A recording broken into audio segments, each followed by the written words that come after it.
சென்னை வானகரத்தில் திமுக MP கலாநிதி வீராசாமி இல்ல திருமண விழாவில் திமுக தலைவர் மு க ஸ்டாலின் கலந்து கொண்டு உரையாற்றி வருகிறார். அதனை நேரலையில் காணலாம்.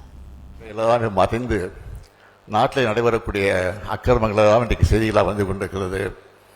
நான் வேண்டுகோள் வைப்பதெல்லாம் இன்றைக்கு தமிழ்நாட்டில் முதலமைச்சராக இருக்கக்கூடிய அவரை பார்த்து நான் கேட்பதெல்லாம், தயவுசெய்து இன்றைக்கு உங்களை பற்றி, உங்கள் ஆட்சியை பற்றி வரக்கூடிய செய்திகளை படியுங்கள்.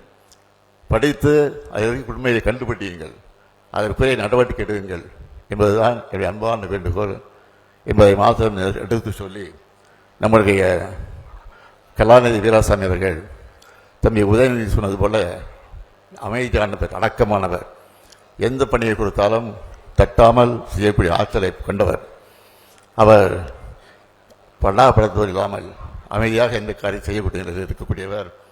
அவருக்கு நான் தினத்தினுடைய வாழ்த்துக்களை, பாராட்டுக்களை தெரிவித்து, இன்றைக்கு மணக்கோலம் கொண்டிருக்கக்கூடிய மணமக்கள் எல்லா வகையிலும் சிறப்புகளை பெற்று புரட்சி கவிஞர் பாவேந்தர் பாரதிதாசன் எடுத்து சொல்லியிருக்கக்கூடிய வீட்டிற்கு விளக்காக, நாட்டிற்கு தொண்டராக இருந்து வாழுங்கள், வாழுங்கள், வாழுங்கள் என வாழ்த்தி விடைபெறுகிறேன். நன்றி, வணக்கம்.